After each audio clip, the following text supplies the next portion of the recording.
Namaskar. Hope everybody is fine and relaxing at home. We have a wonderful speaker today in my dear friend Subbu. I don't think I can give a proper introduction to him. It will involve some incidents together. So, Subbu and I know each other since the early 90s. I have been a fan of his since late 80s, or rather from 78 or 79. And since he wrote his first paper in the newsletter for bird watchers, which was nesting of the red-headed merlin. And that was the first time somebody had actually sketched, and he had published his sketches in that journal, in the newsletter. And it was fantastic to actually see the notes come alive with some live bird action there. So Subbu, besides being an entomologist and a fabulous ornithologist, is also a quiet artist that not many people know. He paints, he sketches. He's given all his sketches at one time for use in early publications of the Birdwatcher Society of AP, and we use them in Pitta and in Mayura for some time. But I would, there are so many incidents to relate about Subbu, and we have had many very happy interactions. But I would like to, since many people here don't know him, give a proper formal Formal introduction introduction. to my dear friend. Uh, Subbu, as he likes to be called and is known worldwide, did his studied agriculture and entomology and did his MSc in 77, 79 at the University of Agricultural Science in Bangalore. He started bird watching in the mid 70s, and in 1980 he joined the Bombay Natural History Society to work under the legendary Dr. Salim Ali. And he worked with the bird migration project at BNHS's project at Point Calamere, and later shifted to Bharatpur in Rajasthan and worked at the Keuladev Ghana National Park. From there, he was posted to Harike in Punjab, and he traveled and trapped and ringed birds, both land and water birds there. And I think Okay. that's when his Oh, about that. abiding lifelong interest in water birds kicked in. But he will talk about it perhaps. And then at the suggestion of Dr. Salim Ali, he returned to Bangalore and pursued a PhD studying birds in agricultural ecosystems. Following that, he joined the University of Agricultural Sciences, GKVK in Bangalore, and worked as an entomologist there till his retirement in 2018. So there is this thing going on in his university till he was working, that he paid more. He was not faithful to entomology, and I don't know. Knowing Subbu, he can't be unfaithful to either of his loves. So I'm sure he was faithful to it. But he did a great lot of work in ornithology, and his research was on insects affecting stored grains at UAS Bangalore. Now, between 92 and 93, being unable to go on field visits to study birds due to some domestic issues, he collected addresses and wrote letters to some 700 bird watchers. Now, this was before the time of computers, across India, to compile information on Indian heronries and helped in their conservation in later years. He published landmark papers on Indian heronries in the newsletter as well as in the journal. And in the journal, I think it was published. I'll tell you when it was published. I've got a whole list of his publications here. 86. And he was associated with this is very interesting. He was associated with the Red Data Book project of BirdLife International and SECON from 93 to 96, following which he was invited by BirdLife International to work on the book, The Threatened Birds of India, of Asia, sorry. The great two-volume work which even the society was presented with copies. and at Cambridge between 97 and 98, and he used this time to good effect by visiting the British Museum and the Natural History Museums at Tring. He also conducted surveys on several endemic bird species in southern India, including the yellow-throated bulbul and the broad-tailed grassbird. He was associated with BNHS's Indian Bird Conservation Network and was the state coordinator for Karnataka and important bird area projects after he returned from Cambridge. As far as conservation and his active role in that, he played a key role in establishing the Ramanagaram Vulture Sanctuary at Ramanagaram to save the habitat of the critically endangered Indian vulture, and also in getting the GKVK campus declared as a biodiversity heritage site.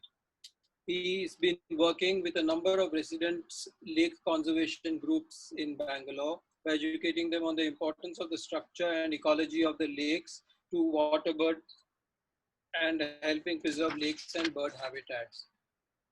After his retirement in 2018, he undertook a dream project to follow the footsteps of Dr. Salim Ali and reconducted his 1939 to 1940 Mysore Ornithological Survey. The Mysore Bird Survey 2018-19 was an intense effort to replicate the old man's survey, and Subbu visited the very same localities that Dr. Ali had visited on the same dates, but after 78 years. Now he's working during the lockdown. He's working on various projects to propose and conservation areas in Karnataka, etc., and writing up hopefully the long pending projects that he has been working on for so many years.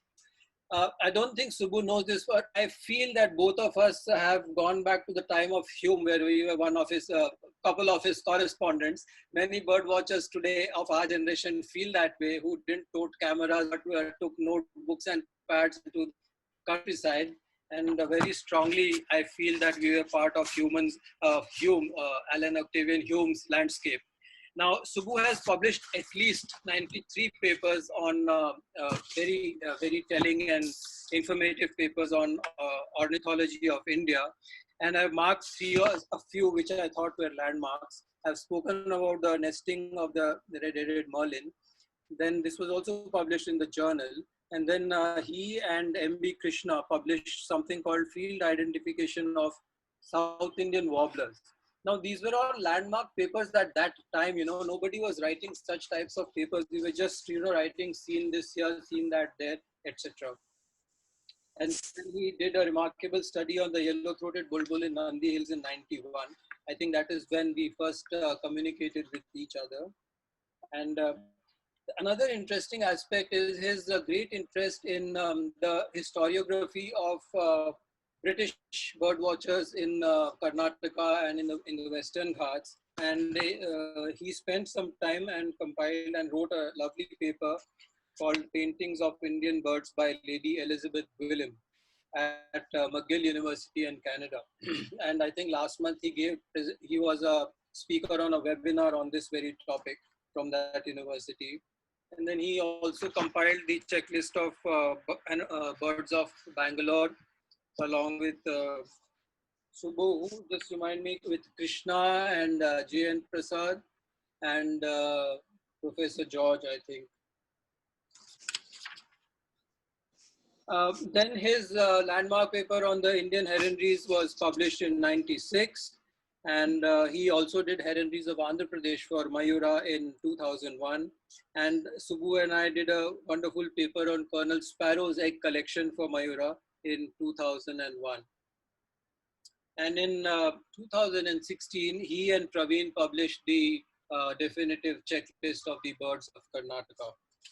So these are some of the papers, and that is Subbu for you. And I think we are in for a very delightful talk by this great contemporary ornithologist and dear friend. Subbu, over to you. Thank you, Ashish, for the generation introduction. A small request, Subbu, before you start, could people turn off their mics, please? and also the video. Thank you. Of all the mics, sir, you might have to unmute yourself once. Just give me a moment. So can you unmute yourself, please? Okay. Yes, sir. You're fine now? Much clear. Yes. Okay. Thank you, Ashish. Anyway, let me go on.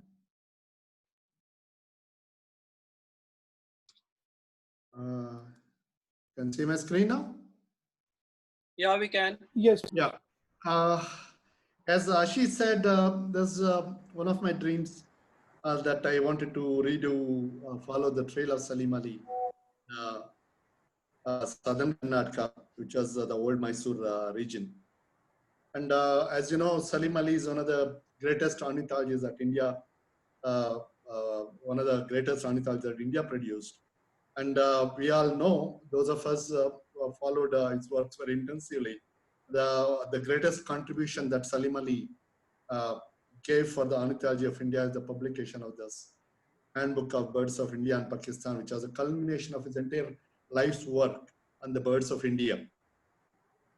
And of course, this book is so delightful to read for those people who are, of course, I keep telling that people have to grow in stature right from the Book of Indian Birds to get to use this handbook in stages.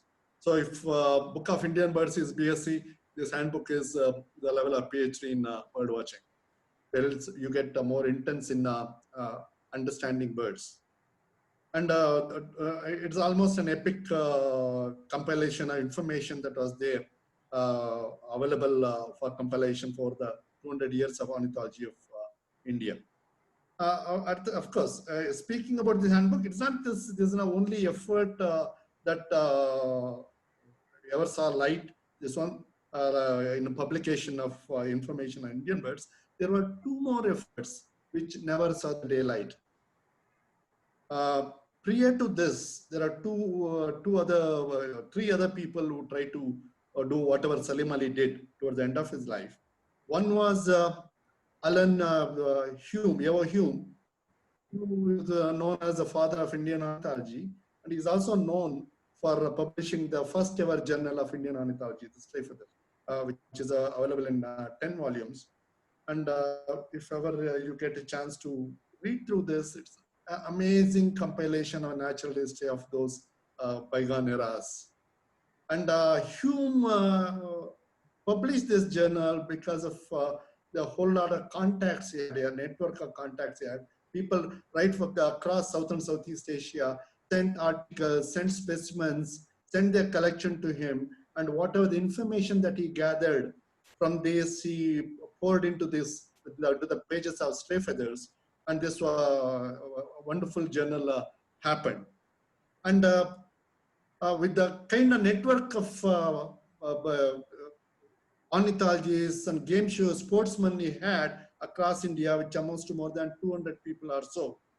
And he amassed a huge amount of knowledge through their correspondences and also their collections and the contributed articles. And by the time he was came to publication of the 10th volume of Stray Feathers, this idea came to him as to why not I compile all this information that I've seen over the years into a definitive book on Indian ornithology. And what he did was that he wrote up the entire manuscript for the book. And in 1883, somehow when he returned to Shimla, to his house, Rothney Castle in Shimla, to his horror, he found that the entire manuscript that he had written had been stolen and sold off as scrap paper by one of his servants. That killed Hume's interest in ornithology. He never looked at birds again. Gave up ornithology completely, totally devastated by this loss of his lifetime work on Indian birds. And of course, Rothney Castle is still there if people can get access to. And the glass house that you see is the place where he kept nearly 80,000 bird skin collections. It's of course, it's very difficult to get access to because this is owned by this property now owned by one of the leading filmmaker with the arts, actress, Hindi film actress, the Garavals. So I don't know if you ever get a chance to get access to this, please photograph the entire area, room by room, and make it available to science. Second one was by a team led by Whistler, because Whistler and Tysist were the two other ornithologists who again attempted at making the magnum opus, publishing the magnum opus on Indian birds. Whistler returned to India after 17 years of his time into England, after 17 years in India in 1926. And he and Tysist, Whistler was a policeman in Punjab province, whereas Tysist was a surgeon, was working in Pakistan, mostly around Karachi. And both of them, when they got back to England, decided why not they join their forces together and publish this magnum opus on South Asian ornithology. And what you see here is actually the Whistler's manuscripts. I had a chance to look at British Museum and at Tring in England. And this one I have selected only related to pitta. As you know, pitta is the former symbol of BSAP. And if you look at it closely, I'll show you the screens. And Whistler commissioned one of the artists to draw the map of Indian Empire, where he has all the provinces, the river system, the boundaries in place, even the coordinates on latitude, longitude lines marked. And on this, he started plotting all the locations from where each of the Indian bird species has been cited or written about or collected about. And if you look at the top of this one, the map page, you see that he has put down the locations of each and every of these spots. So in seeing this, you are seeing at the first ever distribution map of Indian birds that was prepared by Hume. This one related to pitta. And likewise, he did maps for all the Indian species. I had fortunate enough to look through, even use some of this information contained in these maps and also manuscripts. And for the text, what he did was that he, in his own handwriting, wrote whatever the observations, the notes that he made from other published sources, and also whatever the books and journals and articles he had, he cut and pasted the relevant sections for each of those species and in A4 sheets, and each species account had a map and several pages of this text that he wrote and also cut and pasted from various sources. Very unfortunately, very mysteriously, very shockingly, Tysist and Whistler died in a span of 2 years between 1941 and 43, and their effort never saw the light of the day. But these manuscripts are still available at British Museum in England, and Salim Ali made use of most of these Whistler's manuscript, which is almost near completion. And so what Salim Ali did was that, when I say wrote to the handbook, Salim Ali did something amazing, that he read up everything that's been written in the 2 years, written on the 2 years of Indian ornithology. But he was not very happy with the amount of information that it contained, because he wanted first-hand information on the birds of India and Pakistan, so especially with respect to the behavior and ecology of the birds and the habitat of the birds, and also the races of birds, subspecies of birds that are present across India. For this, to go to field and collect information, it was not very difficult, because for most of his lifetime, Dr. Salim Ali did not have a proper job, did not have enough money. So, of course, this is the time period in which Dr. Salim Ali, whatever that was published in this time period, Dr. Salim Ali read through the entire thing. He was very, very sure of what has been written, and probably made notes on each species separately, which I think Ashish has some of the manuscripts, copies of those manuscripts. And he hit upon a brilliant idea of surveying the whole of India by approaching the princely states. What he did was that he went to the Maharajas of different princely states and requested the Maharaja that he would like to survey his principality, whether he would be able to fund those surveys of his bird surveys in his principalities.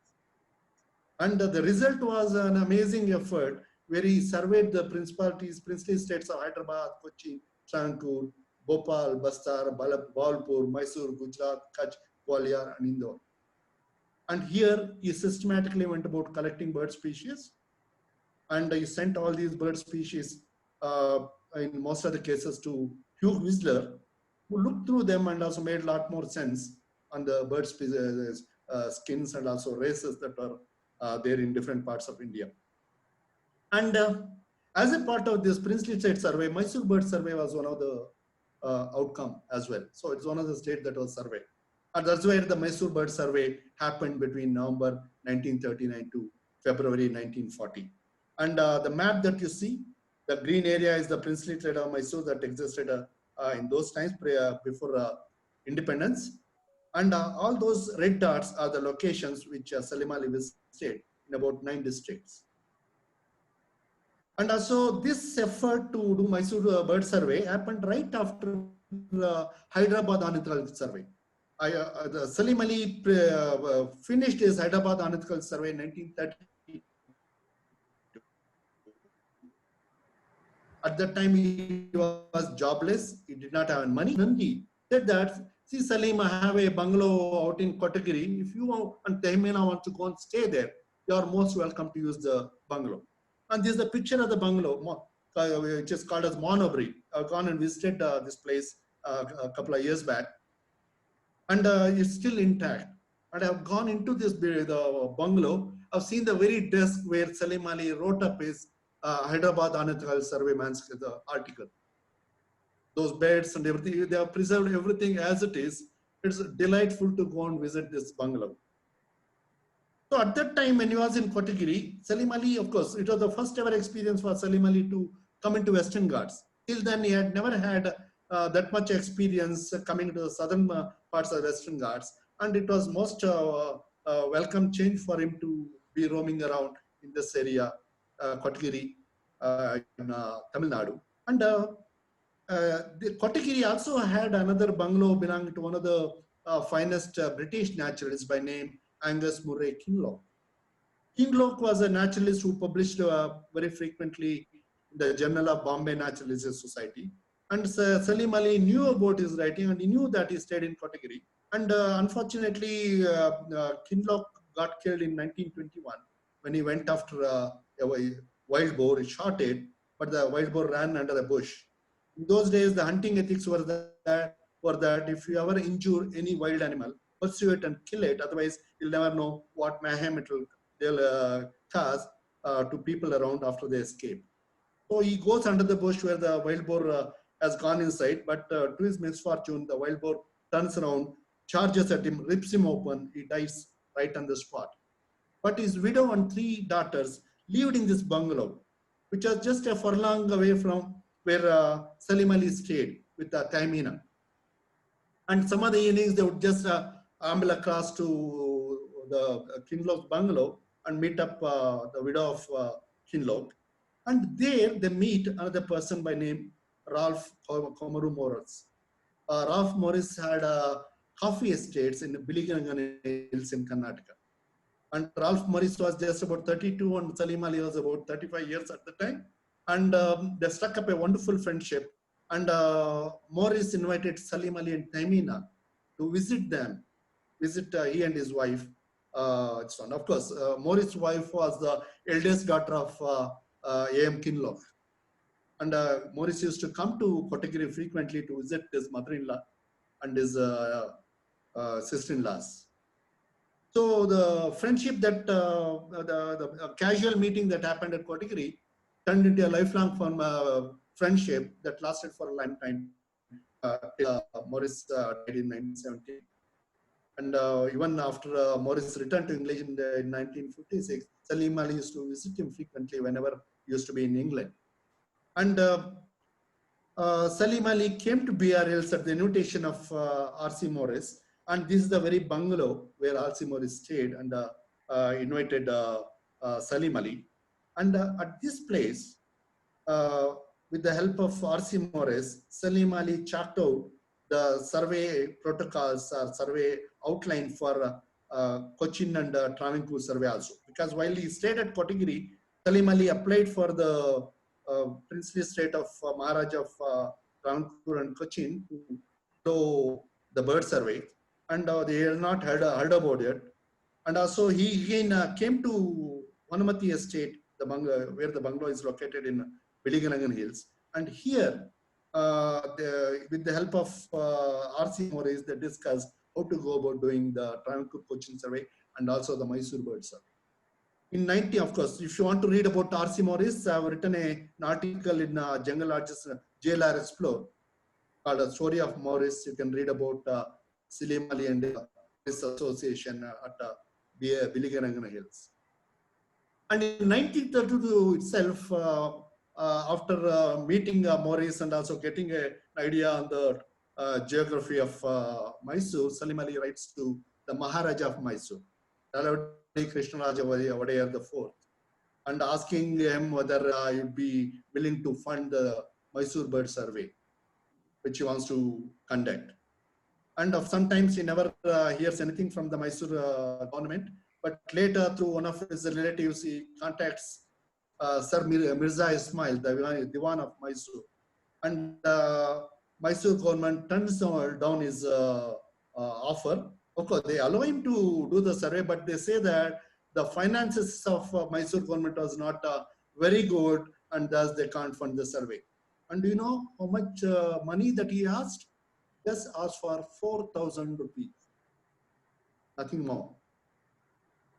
But of course, Salim Ali was quite depressed that, of course, was very unhappy that Mysore government did not fund the survey. But as such, Prater came to his rescue. Prater was the president of Bombay Natural History Society. Prater wrote to American Museum of Natural History in New York, asking them whether they'll be willing to fund the Mysore Bird Survey.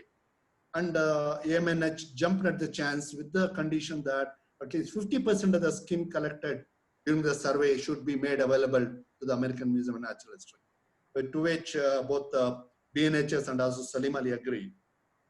And thus the Mysore Bird Survey happened, starting from November 6, 1939 to February 24, 1940. And this Mysore Bird Survey spanned across 12 broad regions and spanning across 19 districts.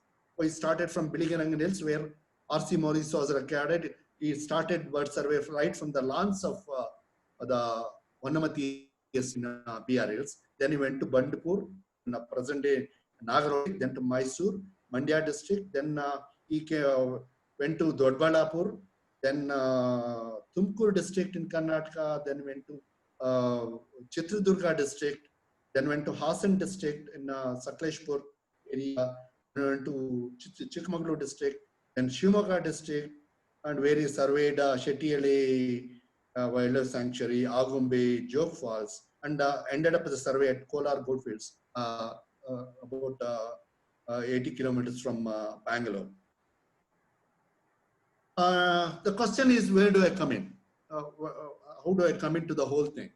So this goes back in time since I joined the university, where when I started birdwatching in the mid-70s, we had nothing to go by except for this 11th edition of the Book of Indian Birds. That's all we had. And the Handbook of Indian Birds, I think the first 3 volumes had been published. And it was out of reach for a beginner like me. And this book was all that I had. And I used to consult 2 other bird watchers who were there in my university, asking, I would go to the field, sketch all the birds, get all the details and show it to them.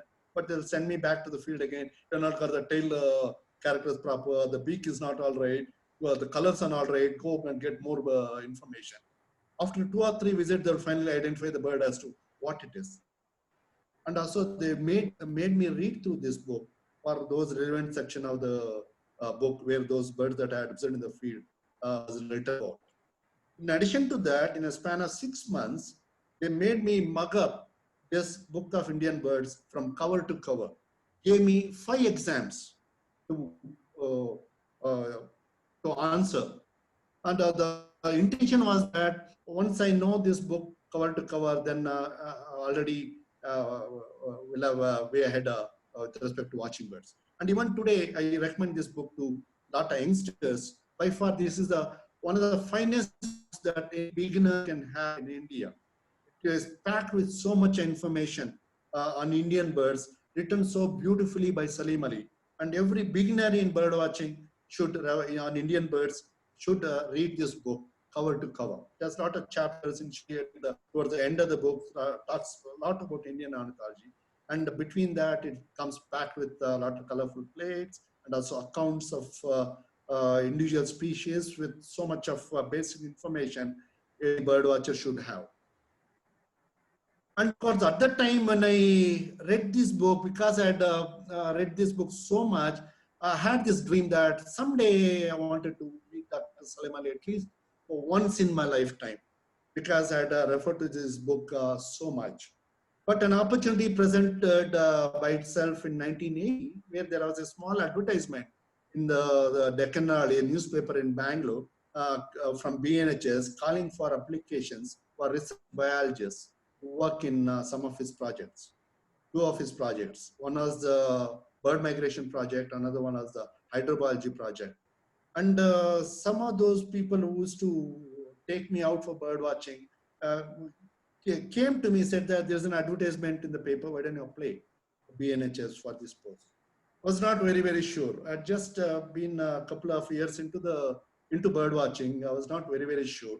But they forced me to apply to it, and I applied, and I got a prompt reply from BNHS asking me to appear for an interview at BNHS in April 1980.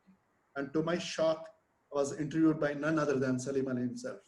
Because along with him, there were J.C. Daniel, A.N.D. Nanavati, and S.A. Hussain, whom I'm sure most of you know.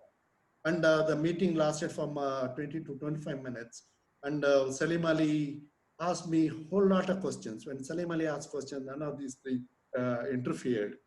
And I answered quite a few, most of the questions, and some which I could not answer. Salim Ali led me into answer, saying that, isn't this that way, isn't that this way? And in the passing, I also told him that I've been studying a nesting pair of red-necked falcons. And I told him that he has written in the handbook that 2 legs, one leg each of the jungle prenia had been shared or was found in the stomachs of the male and female birds. And I told him that you must have shot a nesting pair. He just stared at me blankly. And, yes, you're right. That was a nesting pair I shot, he said. That was it. Afterwards, I just came back to Bangalore. I was not very sure that I would get selected, but fortunately, I got selected for the project. Then I went to Point Kalima. So 1980-81 was a huge jump in my ornithological career, because I, from an ordinary bird watcher, jumped to the level of BNHS and working in his projects, working under Salim Ali. It was a God-given opportunity for me. And I was at Point Kalima, where I learned all the seabirds, sea and coastal birds. And I was at Bharatpur, looking at all the woodland species and also freshwater birds.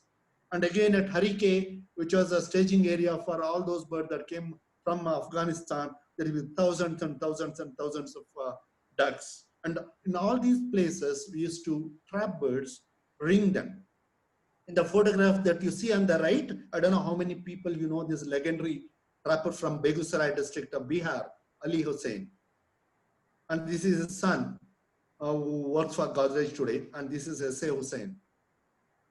And this is how we used to ring. And in that time period, 80-81, we must have trapped some BNHS, of course. In our project, we must have trapped somewhere around 42 to 45,000 birds and ringed them. And similarly, I was so enthusiastic about looking at birds, handling birds. I must have ringed somewhere close to about 30% of the birds that we trapped and ringed during that period. And of course, after Harike returned to Bharatpur, this photograph was taken in the palace grounds of Bharatpur Maharaja, And Bharatpur Maharaj is a close friend of Dr. Salim Ali. Whenever Salim Ali would come, he would stay with the Maharaja. And during that period, when we came back from Harike, there were 33 Siberian cranes in the Bharatpur Bird Sanctuary. I was so thrilled to see 33 of them. And Salim Ali came to see. At that time, we had a small meeting in the palace grounds of Bharatpur Maharaja, where Salim Ali started asking about our background. I don't think he remembered all our backgrounds from the interview. Then I told him that I had a basic degree in agriculture and a master's in entomology. Then he told me, why are you wasting your time in my project? I just could not understand. Then he told me, see, you have a unique opportunity of combining your agriculture, birds, and insects. Why don't you go back to your university, do a PhD in agricultural ornithology? Of course, after I worked for a few months with at Bharatpur with BNHS. Then I came back to Bangalore to pursue my degree in birds in rice cultivations for my PhD. And soon after that, because my degree was, even though it was in agricultural ornithology, the degree awarded was agricultural ornithology because all the non-insect pests and predators of insects were grouped under non-insect pests, a small wing within the Department of Entomology. Under that shelter, I just did my PhD. And also because my degree was in agriculture entomology, I passed through the entomology interview and got selected as an entomologist to work at the university. And in 97-98, I traveled to Cambridge, where Richard Grimmett invited me to work for this on the research to research and produce this book, The Threatened Birds Asia, which is a twin-volume publication that runs to about 3,080 pages. There are 5 of us who sat together and put together everything. And at that time, I used to visit British Museum at Tring very frequently to look at all the bird specimens, threatened bird specimens from India, that was there, India and South and Southeast Asia that were there at Tring, to collect the label data so that we could produce some distribution maps and also get some additional information for the text that we are writing. And of course, this was me with a beard there. And at that time, while researching for the book, again, I came to meet another great personality, Tim Inskip.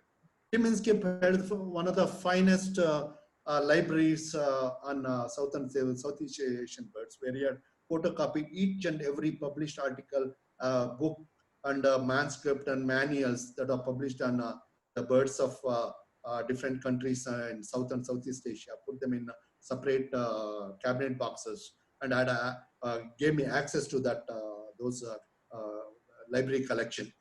And I used to have a list of, go with a list of publication and request Tim Inskip to allow me to take those this one so that I can photocopy them. During that period, one of the papers that I accessed from his library was the Birds of Mysore article that was published by Salim Ali in JBNHS. So even though I had a copy of this article at home back in Bangalore, it's at Cambridge I read through this paper, the 5-part paper by Salim Ali from beginning to the end, and used the information for working up the text.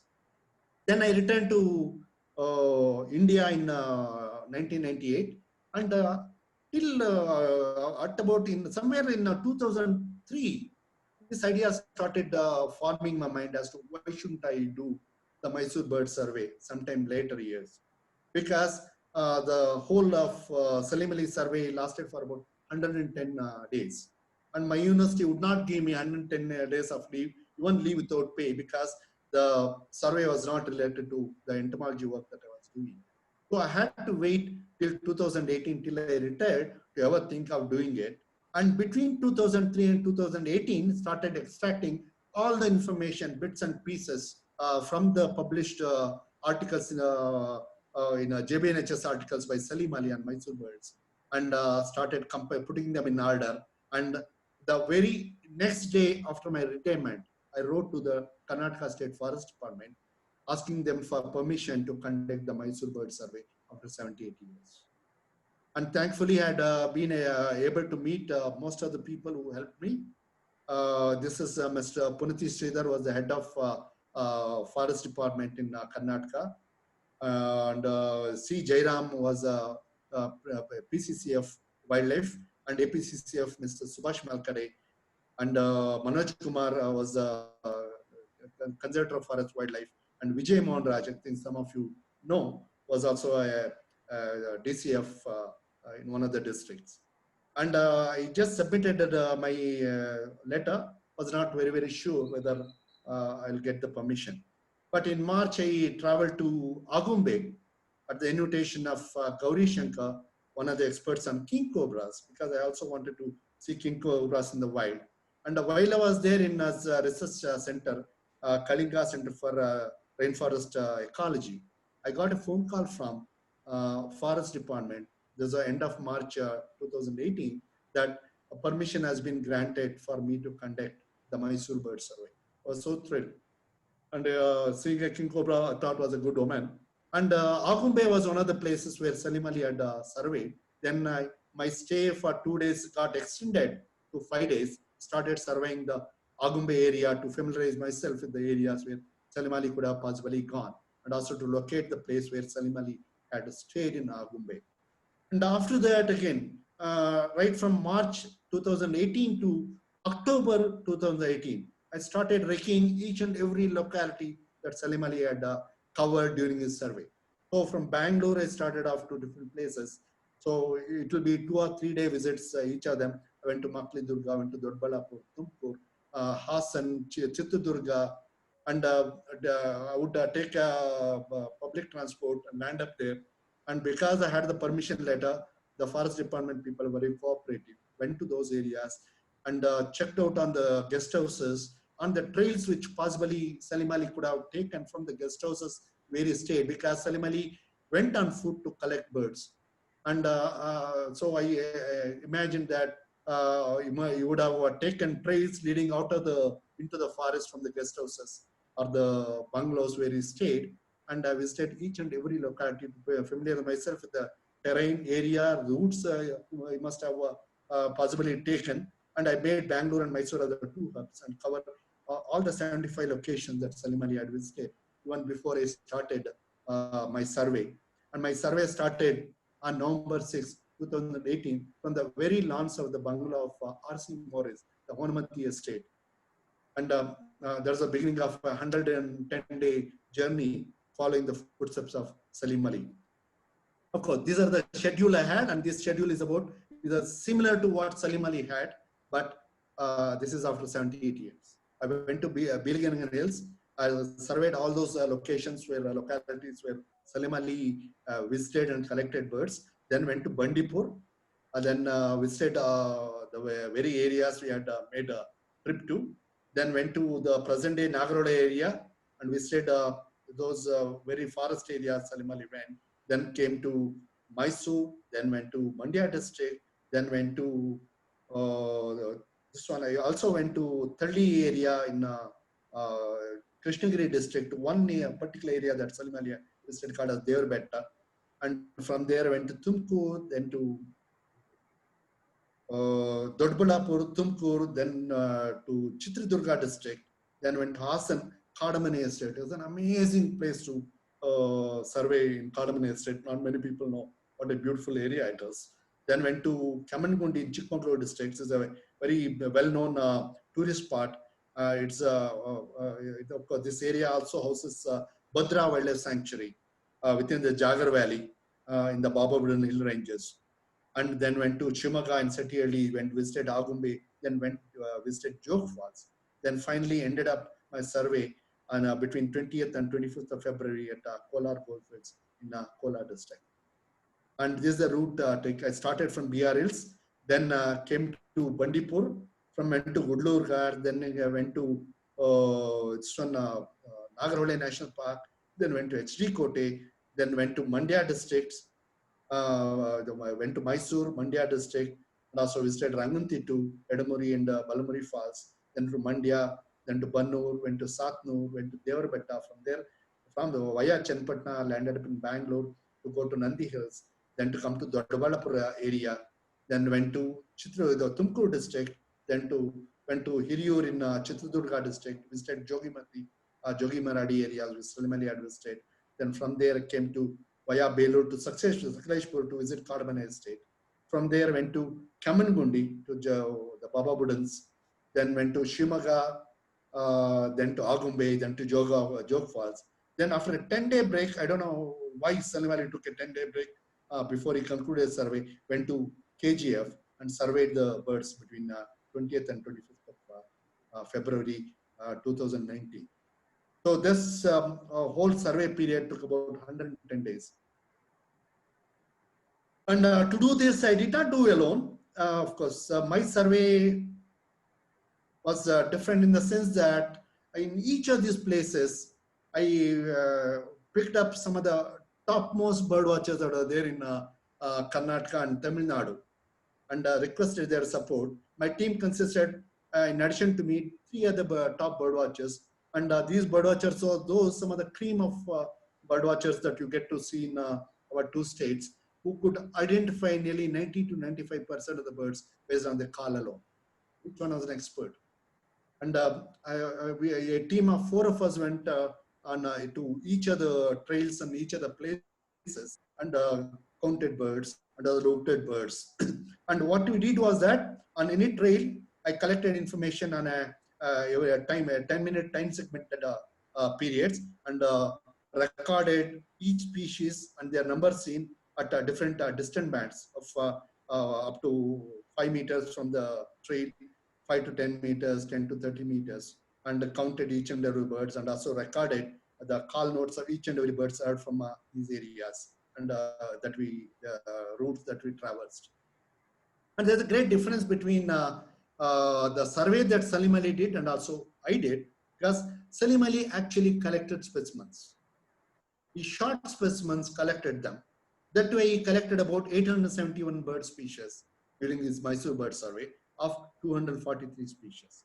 In addition to that, he added additional information from the R.C. Morris collection. So before he could begin his Mysore Bird Survey, he requested R.C. Morris as to whether he could collect birds in Hills, Biligirirangana Hills. And R.C. Morris from February to December 1934, spending his own money at his own cost, he employed 2 skinners from BNHS, collected about 436 birds of 138 species from the Hills and also surrounding regions. And also in addition to that, Salim Ali used the information collected by 5 others, or the 4 others. Major Paityan Adams was in Nilgiris, used to come to Mysore via Nilgiris to shoot game. Of course, he was a game shooter. And also all the collection, the shooting records that Paityan Adams had of the ducks and other water birds that he shot was made available to Salim Ali. In addition to that, he used the information of James Anderson on some of the birds that he had seen in Bangalore. And also Humayun Abdullah also frequently visited Karnataka, the Mysore, and I used that information. And Van Ingens was a taxidermist, was based in Mysore. He had made some records of birds in Mysore, used those records in addition to his own personal observations. In all, the total number of listed, the bird species listed in this publication in JBNHS is about 354 species of which came from about 2050 records. Whereas, of course, this is the map of how he collected birds each day in the 110 days. And the maximum average, he collected about 11 birds per day. But of course, the number of birds that Salim Ali collected ranged from anywhere from 3 birds to 21 species. Mainly because you should understand that he could not afford to collect more, because he had 2 taxidermists or 2 skinners which had been loaned from BNHS for this particular survey. And these 2 people, in addition to these 2 people, Salim Ali himself would skin all the birds, and they had to skin all the birds, turn them into study skins like this by the end of the day.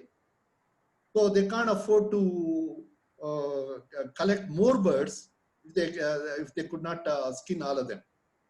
So on an average, Salim Ali collected 11 birds per day, but a maximum of 21 birds were collected and skinned by the 3 of them. And in those times, the conditions were very basic. They never had electricity anywhere. They had to use lanterns. They used to sit in tents and skin all the birds and also use the meat from these birds for the pot at the end of the day. And that's how it went by. Whereas for me, observations, mainly visual observations, and also we use bird calls. And the total number of species that we recorded was 417 species. And the total records are in excess of 30,000 birds. We actually followed a trail and also systematically counted and identified and counted birds along on the trail and along the trail. And these are some of my finest the team members with which with the help of whom I went about doing the survey. And our average was about 70 bird species. And we gathered information on 417 species. So that way you can't really compare the survey made by Salim Ali and my own survey because the methodologies were different. Salim Ali actually collected specimens, whereas we observed specimens by the birds in the field. So this is how the entire Mysore Bird Survey spanned across, indicating that our 2018-19 bird survey logged a lot more species than what Salim Ali actually collected. Of course, there are a lot of bird species that Salim Ali missed, the whole lot of them. And also, for example, Salim Ali did not know that lesser fishing eagles existed in those days.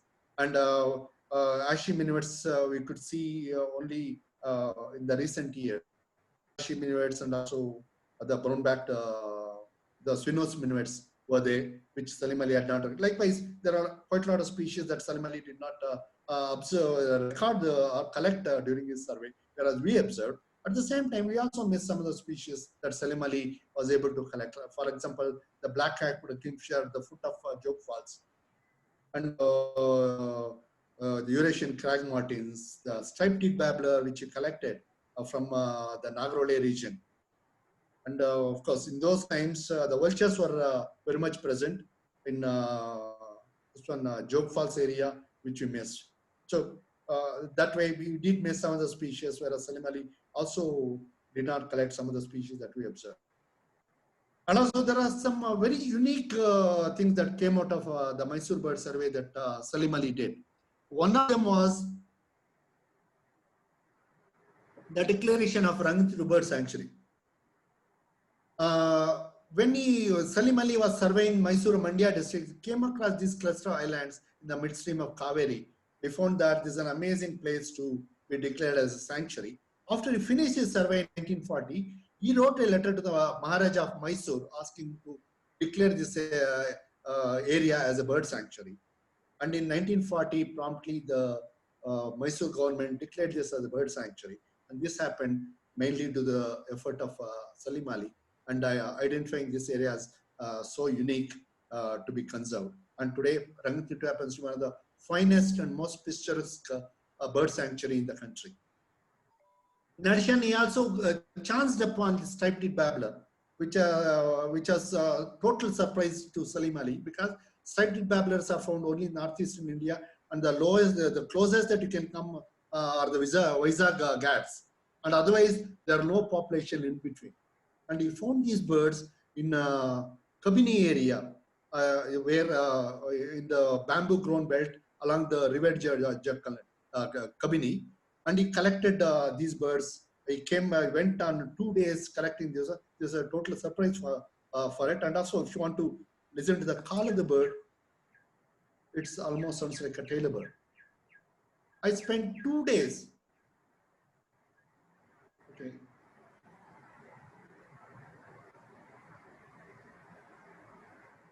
Okay, I spent 2 days surveying the entire Kabini area, but unfortunately, the bamboo, which is a typical habitat, riverside bamboo, which is a typical habitat of the species, are completely gone because the bamboo had died about 10 years back in the entire Bandipur, Wayanad, Nagarole, Mysore regions. And this species was not found. In spite of spending 2 intensive days in surveying the area in the very locality where Salim Ali collected the species, I could not locate the species. Also, Salim Ali's Mysore Bird Survey brought to light the continued existence of the piped, which T.C. Jordan had collected in 1844 west of Nellore. And from after that, I think 1919, someone had collected in Bellary area on E.H. Pooler. So after 1919, nobody knew that if the southern species, which has a larger population in Rajasthan, is ever existed in South India also. So when R.C. Morris went about collecting birds from BRLs and adjoining areas, he collected this species in the Satyamangalam area. And this is a specimen of the species that R.C. Morris collected, which is presently at British Museum. And this is one of the jungle camps that R.C. Morris had in the Satyamangalam area and the foothills of BRLs. And this is how we have a camp and go about collecting birds for Salim Ali. And also this habitat, we went and surveyed in the most likely habitat. My team members had people who had seen pipeds, and one of them is to see pipeds on a weekly basis in Tamil Nadu. And we heard the species, but we could not pursue the species because there was a whole lot of elephants in the forest department. People said that no way that we can go into the forest, and we had to return. And we could not sight the species. So another big the discovery of Salim Ali's Mysore Bird Survey was the discovery of the laterite rock bush quail. This happened in the Vanivilas Sagar area in a place called as Marikanwe. There's a Marikamba temple on the edge of this Vanivilas Sagar, and the entire valley gets a name after the deity which is there, the Marikamba, and it's called the Marikanwe. And Salim Ali came there in January 8th, and on 8th of January, he shoots a covey of rock bush quails. And to his surprise, he finds that these rock bush quails look different because their plumage matched the very color of the soil that was there in Marikanwe area. They were reddish, and also they merged very well with the soil that was being cultivated there.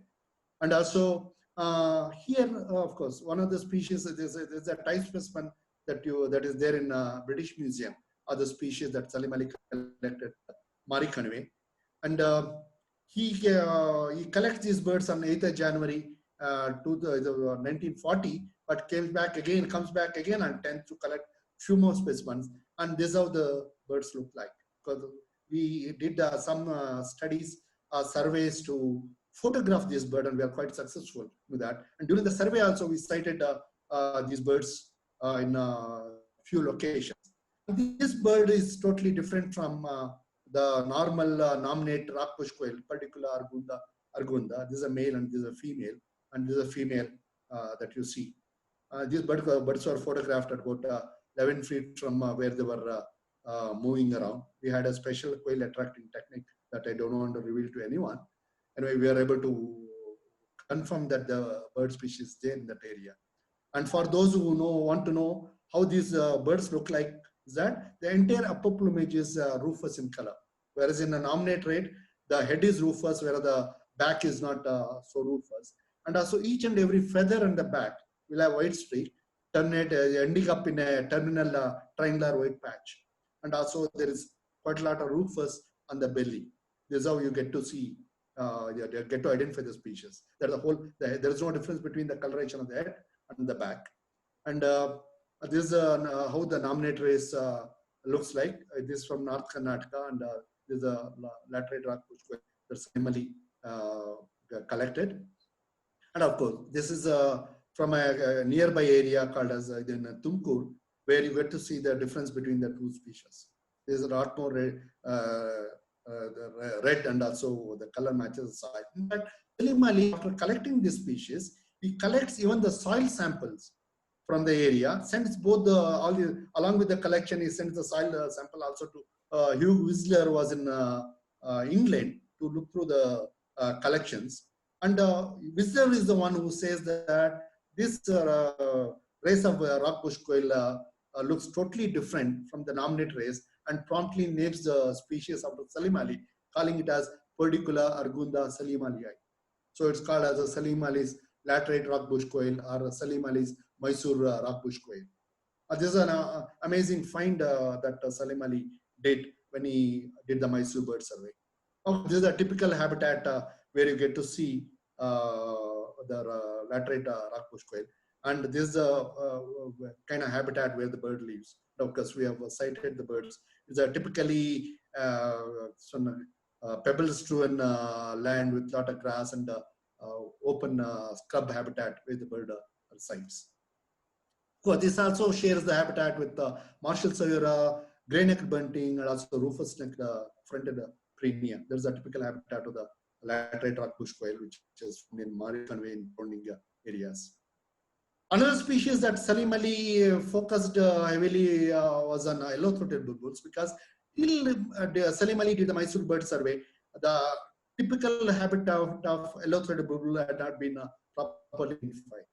So when Salim Ali goes to Tondebavi and also Makli Durga, the Jogimati areas where he collects yellow-throated bulbuls, he again studies the habitat, and also then he writes in this article that this typically inhabits boulder-strewn rocky hill slopes with the sparse scrub. And we found yellow-throated bulbul in about 6 different localities, and this is a typical habitat where the yellow-throated bulbul is found in southern Karnataka.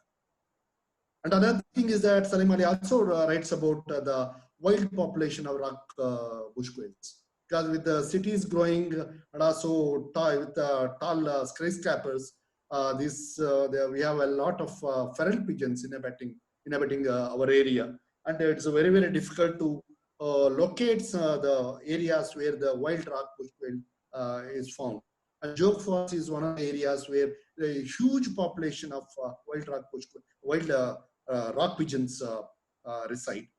Blue rock pigeons are found. And when I was there to recce this area in September 2018, and the entire population of rock pigeons were stirred up by a white-bellied sea eagle that came up and flew up the Jog Falls and stirring up the rock pigeons like a hornet's nest. There are thousands of them wheeling around. Here is the eagle, wheeling around the eagle to confuse it. And there's one other unique area, but of course we could not see the long-billed vultures or the black African vulture that Salim Ali collected from Jog Falls area. So this survey also gave me opportunity to visit all the locations, guest houses and traveler bungalows or infection bungalows where Salim Ali stayed. Of course, I've stayed in some of these very guest houses where Salim Ali stayed. That includes the Settihalli guest house, the Kaswe guest house, Jogimati guest house in Chitradurga, Satnur guest house in Changiri district of Tamil Nadu, and the SD Kote guest house at near Mysore, and the Agumbe guest house in total shambles. Of course, people, the old forest guard recounted that they had found bone china cutlery sets in these guest house till it became unusable after some time. And also, these are the very guest houses where Salim Ali stayed during his Mysore Bird Survey. And the guest house at Namur Chilwe was in the is in the middle of forest. Of course, in those times of Salim Ali, it never had any electricity. And these are a twin room guest house where they sat and skinned and cooked birds, cooked their meals. And now the guest house has been renovated into a proper concrete structure. And this is one of the old guest houses which was built in 1904 in Betmangla in Kolar KG Kolar field area, where we stayed for all the 4 or 5 days that we stayed there collecting birds. And these are the inspection bungalows which are still intact. So this is an inspection bungalow at Dolbalapur, which was built in 1855, still usable, still in very good conditions. There's another guest house in the Hiriyur area, built in about 1870 or something like that, still very much usable. This is where Salim Ali stayed during his survey of Hiriyur and also the Chitradurga district. And there is a Settihalli guest house. And to my surprise, when I went to recce this area, I asked for the, whichever guest house I went, I asked for the guest house register, and at Sentieli guest house, old register has still been preserved. And in this guest house, you can see this entry: Salim Ali, biologist, 25 January 1940 to 3rd February 1940, on Mysore State Ornithological Survey in Salim Ali's own handwriting. So it was quite thrilling to come across this entry in the register. Of course, in addition to that, I had a chance to see some other finest and most wonderful species that thrill you, and some of these species make your day when you see them. The flame-throated bulbul, the oriental dwarf kingfisher in Satieli area, the oriental turtle dove, and in a teak plantation, we had a rufous-bellied hawk eagle hunting prey. And again, in a Kamangundi, we had the Wayanad laughing thrush. It's amazing to come across these birds anywhere in the Shola forest. And the Nilgiri blue robins, black and arrow flycatchers in the Sholas. Again, a leaking water pipe in Chitradurga area, close to Jogimetti, had all the wonderful species: the Tickus thrush, orange-headed thrush, blue-capped trap thrush, and the black-capped blackbird. Whole lot of other, some 10 or 15 other species being there right through the day. And also in one of the lakes, this small plating coal thought it can fool me by huddling amidst small rocks. And this photo I took about 5 feet from the bird, did not budge. We thought that it could, nobody can make it out. Because those are some of the thrilling moments that you get to see. And also had a huge flock of the greater short-toed larks, which come for a drink of water at the end of the day. They just take 2 or 3 sips and they're off. They come in huge numbers, in waves, and they just move away. And also in Satnur area in Mandya district, there was a leopard that kept on watching us, kept a vigil on us for nearly 2.5 hours as we surveyed the whole area for birds. It was perched on the top of on a boulder on top of a hillock and kept on looking at us. It turned, rolled, and other things. It kept on watching us. It was quite a thrilling moment for us to encounter leopards. And also, this survey made me visit some of the finest bird habitats in Karnataka. This is the Makli Durga area during October. Of course, it's after a monsoon. It's quite beautiful to visit this area, and it's a stronghold for yellow-throated bulbuls. And also, there's the Chitradurga Fort, where it's again an amazing place to see yellow-throated bulbuls. These are typical habitat of the species. And BR is the coffee estates as their own bounties. It's just thrilling to watch birds in these habitats. And the Shola grasslands are Baba Budans, where you get to see Wayanad laughing thrushes, black and orange for flycatchers, Nilgiri blue robins. It's amazing. And also Cardamom Estate. This is Baba Budans and this is Cardamom Estate. Sorry. Cardamom Estate has nearly about 30% of forest department area it's in this premise in this entire area, and reeking with elephants, and we had to go with proper guides. And again, Cardamom Estate has been owned by a private tea estate owners, but still you have these wild areas far away from the tea plantations, which are so thrilling to this one observe this one. And you get to see a lot of species. Again, another species I can say the Wayanad laughing thrush. And this is the Baba Budans again. And Agumbe, you get to see the finest wet evergreen forest in Agumbe, where the visibility is just about 10 feet or 15 feet maximum. You can't see beyond that. And also here we got a huge flock of some 45 Wayanad laughing thrushes crossing our path when you are surveying this area. And this is a Sita Nadi area in Agumbe, where the river is so well stocked with fishes. You get to see both the gray-headed fish eagle and also lesser fish eagle. And when we are there, 2 other species are competing for a nest platform, making loud vocalizations, trying to send the other species out. And also in Setiali, you get to see some of the largest trees. This tree is some 200 feet high and had a girth of some 14 or 15 feet in girth.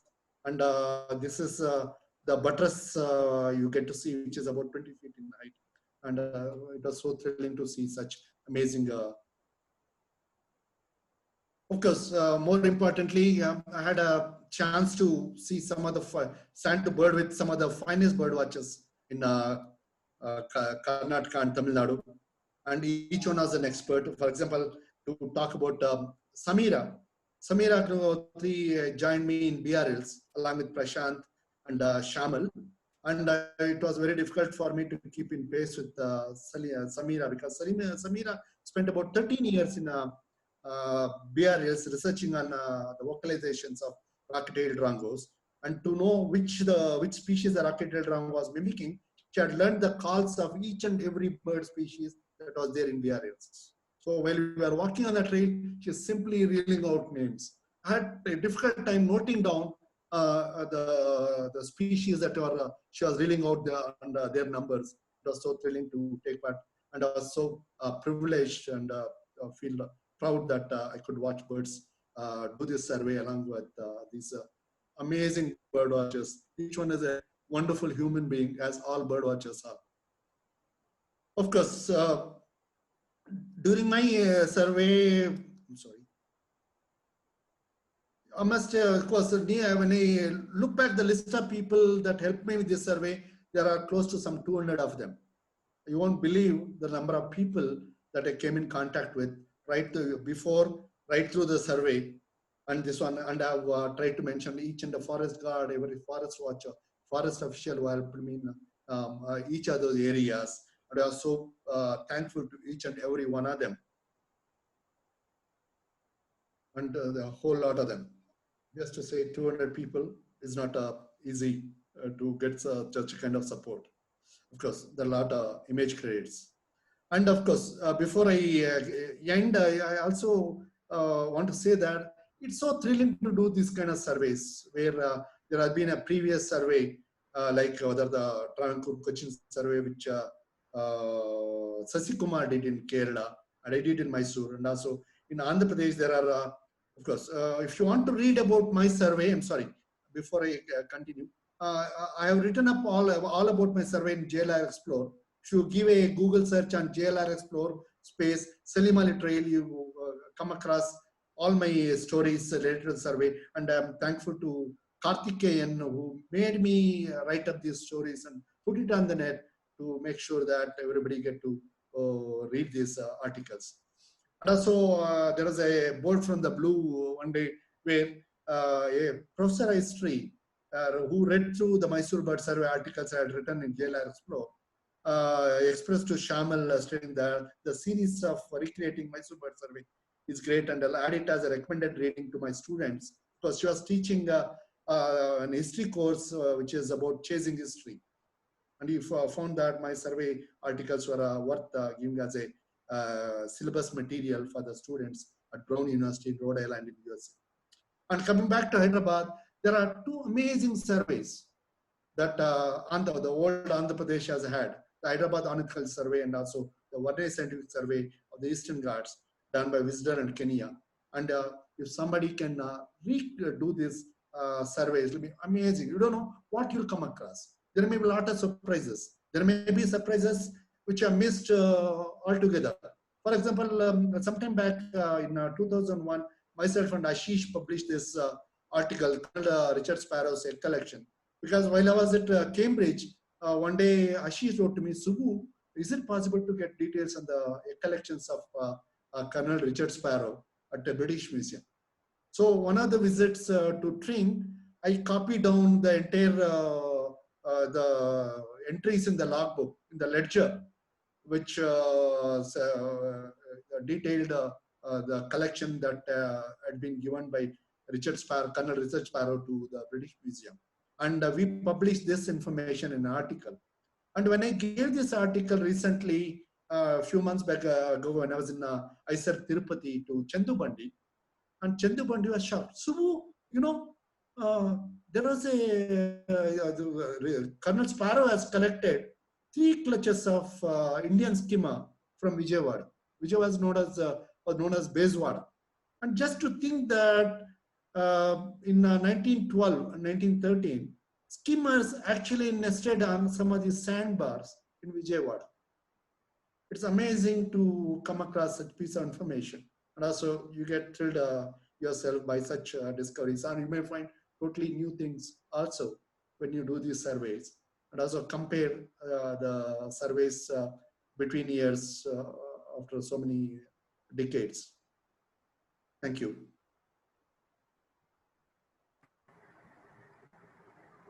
Thank you. So, thank you so much, sir. It was indeed an amazing talk, as usual. Just like your articles which you've read on the JLR Explore page. So thank you so much. I would like to unmute all the guys and please give a big round of applause.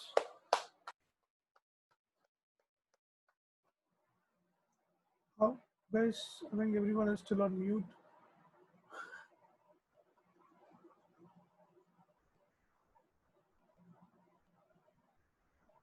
Yeah, now you can. Thank you. Thank you. Thanks, guys. Too much details. Yes. So, so before we proceed further, I would again mute everybody and start the Q&A.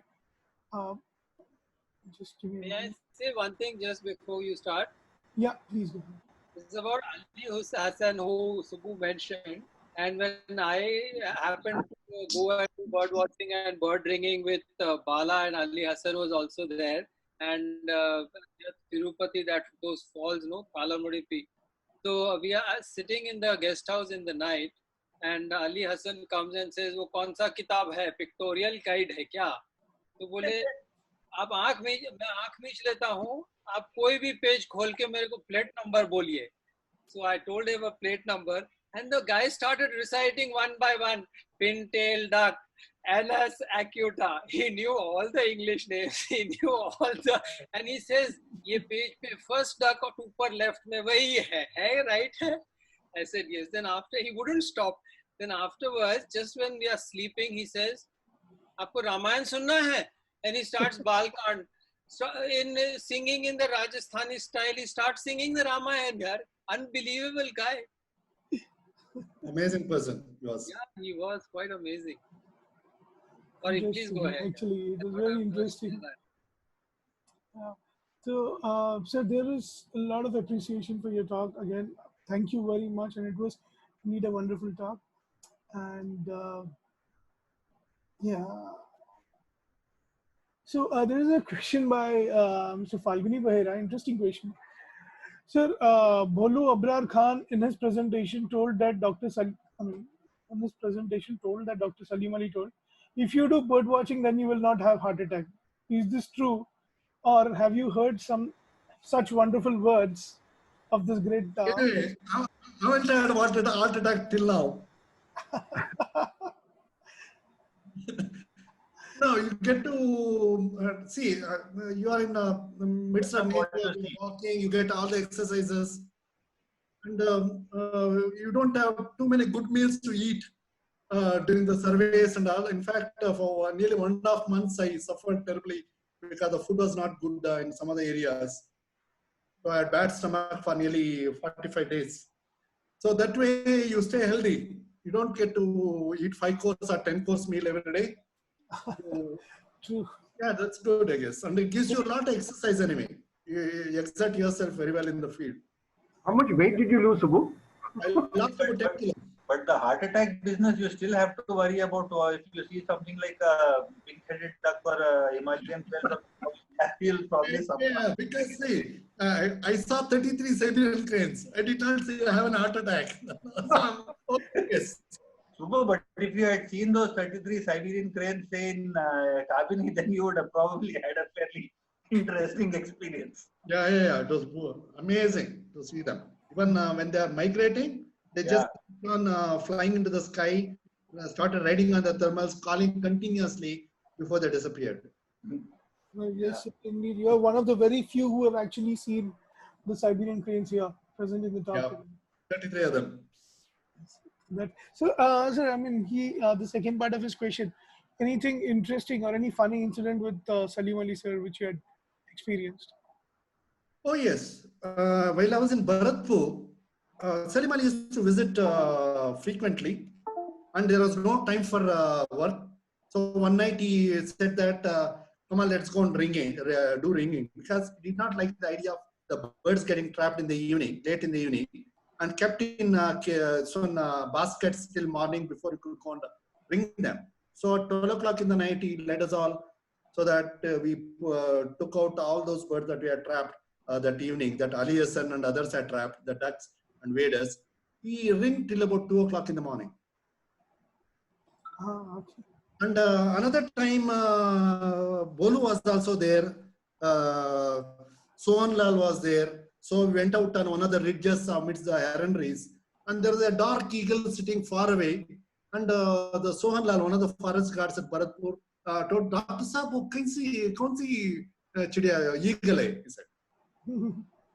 And because we are watching those eagles day in and day out, it simply blurted out, I think it is a greater spotted eagle.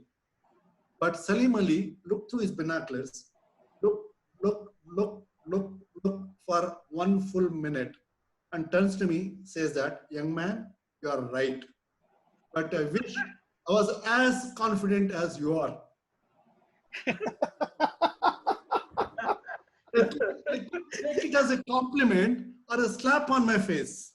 Here is a person, a doyen of Indian ornithology, who spent all his lifetime looking at birds, and he does not jump the gun at the first given opportunity. And he wants to be very, very sure till the end before he could pronounce the identity of the bird. And there was a youngster just few years into the bird watching, just jumps the gun, says that what the bird species is. It is an amazing lesson in itself. True, sir. Thank you for sharing that. Actually, that's actually a good lesson for all of us, not to jump into conclusions. Yes. So, Mr. Dattatreya, he asks, gives a very creepy, eerie feeling to hear ornithologists who shoot birds and skin them. Unfortunately, they could have been kinder to birds. No, I'll tell you. Yes, sir. In those days, we never had photography. The only way to see, for me, it was much easier, good for me to go and look at the birds. In those days, even the subspecies distributions had not been properly delineated. And you had to physically examine the birds to ascertain which species it was. In those days, the birds were abundant and not as meager as the birds are today. And one way of doing ornithology was to make collections. And also, those collections, I'm happy that it, because now we know where all those birds were there. In those times, we get collections of birds in some of the world museums. Otherwise, wouldn't have had any idea on where these birds were in those bygone eras, in those 200 years of British occupation of India. Yeah. All right. Thank you, sir. Thank you for answering that. Sir, regarding the pinstripe babbler, actually, in 2012, we have sighted a Kabini near to be. Sorry, sir. Can you send me? Why don't you publish the record? Yes. I will send you the image, sir. And also in yes, sir. And also in Maridmalli 2014 to 2019, we have been continuously spotting that bird. Which area is this? Maridmalli, sir. In Andhra Pradesh. Andhra Pradesh, near Rajahmundry. Near Rajahmundry, yes. Then you should publish those records. Yes, sure, sir. And even Abbott's babbler, I mean, along with the pinstripe babbler, we also have Abbott's babbler records over there. Oh, amazing. So, I think there are a couple of questions where people wanted to know how we are going to distinguish between the male and female rock pigeons and the feral ones. How did they differentiate those days? Yeah, see, the feral ones will have a lot more hybridization, variations in color, whereas the wild ones will look all the same. Of course, one other thing is that you should look at the places where they roost and nest. That's one of the confirmation of the wild population. For example, KGF, now the gold mining has been stopped completely. Yes. But whereas all those mining shafts have been inhabited by the wild rock pigeons. None of them stay in the city, which is close by. All the entire population of rock bush quails, the rock pigeons, stay in the mining shafts. Yes. So I think next question is by Humayun Tahir, and he asked, did Salim Ali have contact with Kenneth Anderson during his survey? Lieutenant Colonel E.G. Pythian Adams, of course. Pythian Adams, yes, not this one. Not Kenneth. Kenneth Anderson. I don't think so. Okay. But Kenneth Anderson had contact with R.C. Morris. I don't know if both of them are met. Okay. Because there is a new biography on the son of Kenneth Anderson, which is Donald Anderson. the last colonial hunter. Yes. And there it's mentioned, Joshua mentions that Kenneth Anderson had a contact with R.C. Morris of BRLs. Does not mention about Salim Ali. Okay. All right, so thank you. Humayun, anything further to follow up with that? Humayun? Okay, I think he's. Sorry, I got muted. No, that's fine. I remember Lieutenant Colonel Pythian Adams. I've read his articles in the JBNH's. The small game shooting in Mysore. I don't know whether you read the article on that. No, there's also he's written on almost all the big game. Subbu, he's written on elephants, tiger, leopards, bison. So I read his articles. Still read his articles with a great deal of interest. But I didn't realize that he was in touch with Salim Ali for the small game. Yeah, he gave his unpublished manuscript to Salim Ali even before his article on small game shooting in Mysore got published in JBNHs. Okay, wonderful. Donald, of course, I think has interacted with a few people, but I don't think I don't remember Kenneth Anderson as contributing in any way. No, I don't think so. Yeah. Yes. Great, thank you. Sure. And sir, again, there are many appreciations for the talk, and people felt that very informative and inspiring. Of course, the kind of work which you have done is truly inspiring for us, sir. And Humayun, can you just copy the chat and send it to me? sure. I can reply to some of these people if there is any question that I have not answered. Sure. That can be done. Yeah, did you happen to see one of the questions is from Mr. Harish, and he asked, did you happen to see grey jungle fowls during your service? Yeah, quite a few places, I guess. Yes, and okay, one Mr. Srinivas Nalla asked a very important and a secretive question. Why don't you share the, tip how to attract quails? No way. No way. No way, Srinivas. No way. It is an amazing tech that works like charm, but it will get misused by photographers. Sorry, I won't do that. Thank you, sir. Thank you for that. Thank you, Mine. Yeah, Abhinandan, the risk of an art attack is very high when you go through so many bird books. Yeah, Abhinandan says the risk of an art attack is very high when you go through so many bird books. How do you agree with that, sir? No, but I don't think so, because if you look at Ashish and myself, no, we have read through so many books. We never had internet in those days. We had to physically read through a whole lot of material, and we are so happy that we read them. Oh, he says art attack, not a heart attack. Okay. Yes. Next, actually, there is a statement by A.J. Johnson, sir, and he's quoting Salim Ali, sir. Yeah, there is a board that put in to as to how you can spend your long years by watching birds. Correct. Obviously. Go for bird watching. Go for watching birds instead of sitting at home and watching wall clock. Exactly. You will enjoy your pension longer. You will live longer and enjoy your pension longer. Definitely, it's very right. Yes. Sanjeev Nayak, Salim Ali Bird Park in Pune is in a very bad state because of multiple human interventions and neglected by authorities. However, a band of sincere citizens are striving to save whatever is existing, as it still attracts various water birds as well as good habitat for tree birds. You need some very good forest officials who can support you. Yes. That's exactly what happens in Karnataka. We have amazing forest officials who would listen to you, and a lot of things happen. Yes, yes. And yeah, Mr. Kingshuksan Sinlaskar, he writes, can you please mention the name of the subspecies of rockbush Which one? quail? Can you mention the name of the subspecies of rockbush quail? Dr Salim Ali. Yeah. I don't know. Particular Argunda is a nominate race, and the particular Argunda Salim Ali is a laterite rockbush quail. Yes. And Prashant MB, he says pinstripe-sided babbler is seen around Maridmalli in 2014. Yes. Yeah, even that population, I don't know whether it's still there.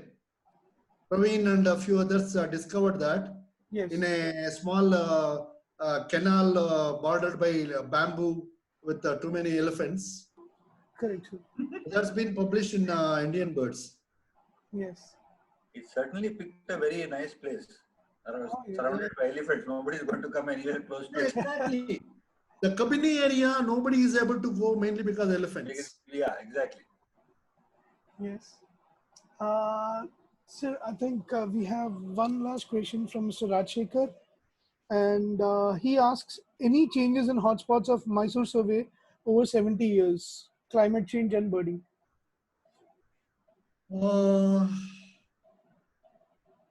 See, quite a few of these areas which are surveyed were former wildlife sanctuaries.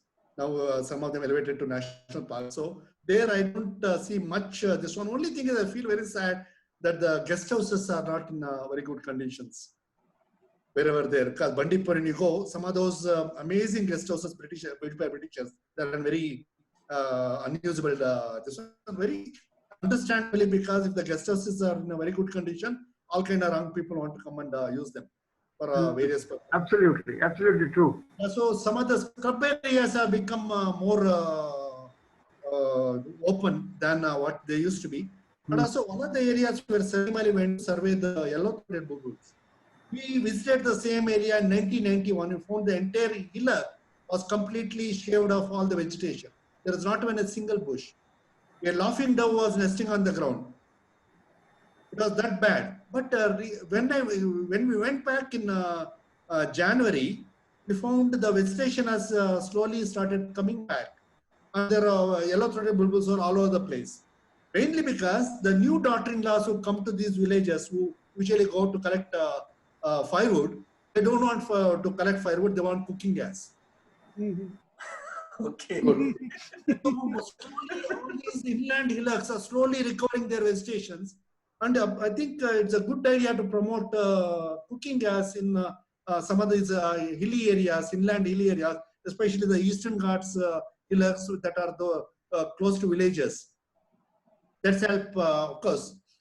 Of course, I did not. The only thing is that a lot of tea plantation happened in some of these forest areas, which was not very welcome. I think when Salim Ali surveyed these areas, probably there was much more primary forest that was there, went about surveying birds.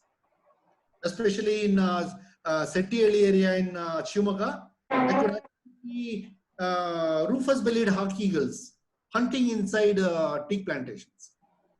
They may be adapting, but still that original forest is completely gone, where the trees used to be 200 feet high with a stem girth of 10 to 15 feet in size. Those trees are all gone. Sad. But yeah, I think the next question actually, and we have a couple of questions here. Do you have any advice for aspiring bird watchers? This is by Anirudh Bell. Or foreign bird watchers? No, aspiring bird watchers. I think you have to do your homework right. See, we were brought up bird watching the traditional way, where we are asked to go to the field with a sketchbook and write down detailed notes and collect this one. So we should have a good grinding on the ornithology of India. For aspiring bird watchers, I would say that you should read through all these Book of Indian Birds, then Whistler's popular Handbook of the Birds of India, and graduate to read through the Handbook of Birds of India and Pakistan. Mere using the field guides is not enough if you are more serious about birds in India. Definitely, photography adds a new dimension to bird watching, but it's not the ultimate answer to bird watching. And you need to what I see is that birds simply look at the birds, and it's all ticking lists is not a way to bird watching. That's not bird watching. Recording birds. What you have to do, the real bird watching is actually you go and observe birds in the field, try to understand them, their ways, life histories. Those are something that you don't get to see in the present day birders. They go with a camera, they Click. all the birds, and also delete those images that are not sharp, and those images may contain some of the rare species you have never seen before. That of course, the traditional way of bird watching is what I'm sure Dr. Jansing would watch for me. That those are the way times when we actually observe birds to learn about their habits and also identification. Use habitat information to identify the species, not just an image. True. Yes, sir, I totally agree. Just as a personal experience as well, when I was photographing, I was in Kabini for a long time. So I was working in, I was had my naturalist training program as well in Kabini, and Perumal sir once said, "You seem to have more keen interest on birds. Instead of photographing them, sell your camera, buy a binoculars, and start watching them." I think Exactly. TNA Perumal sir, you might be knowing him. So Yeah. that is He's what I one of those appreciate. legendary bird watchers.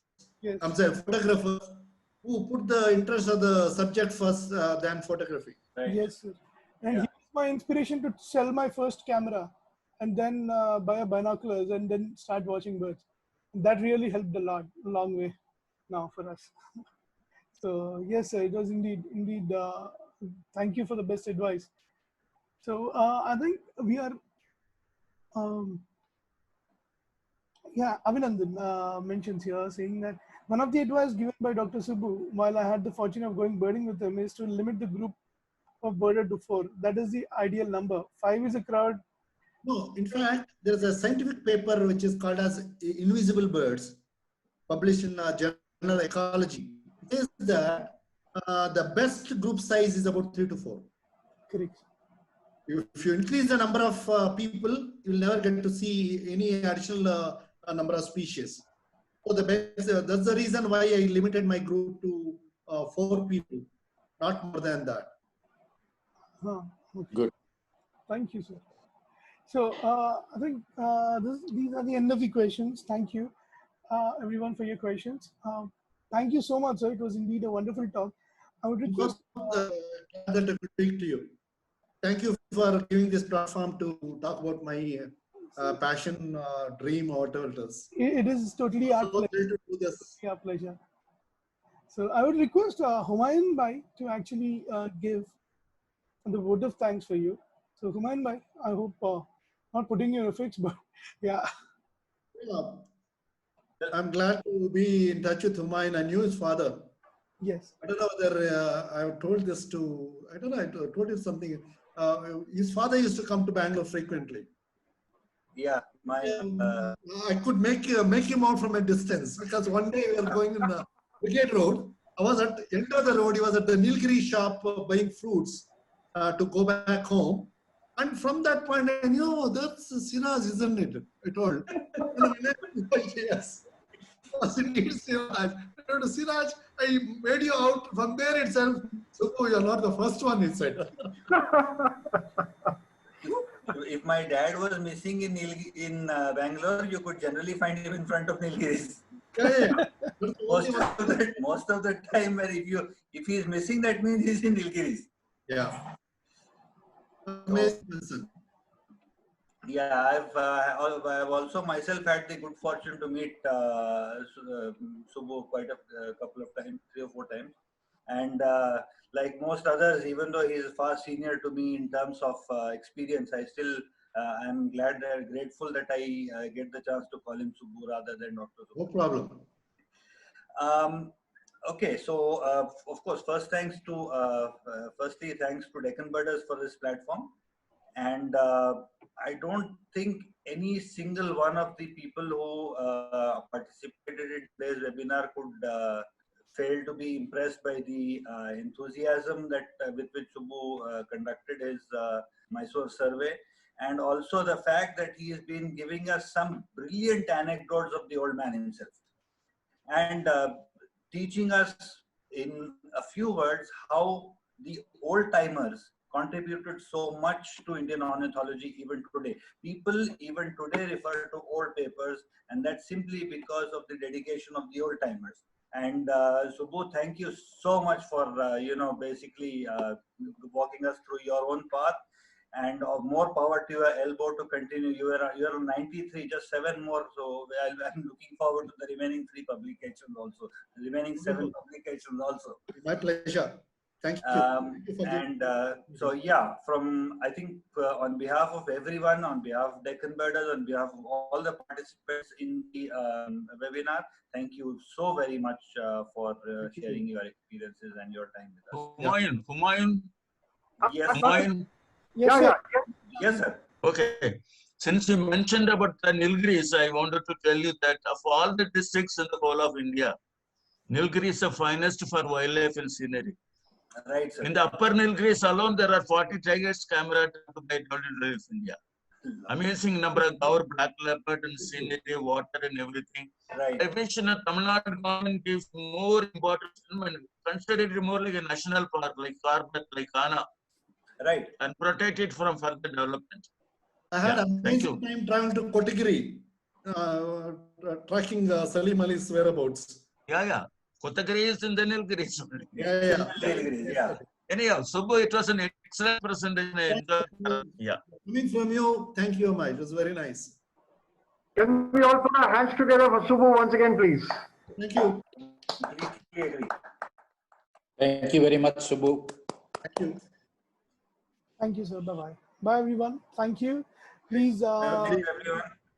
please come back next week. We have a very interesting session. Don't give it out now. Don't give it out now. We can't. Don't give it out. Okay. So please stay tuned. This is gonna be a surprise for you guys. Yeah, stay safe. Bye. Stay safe. Thank you so much. Good night, everyone. Good night.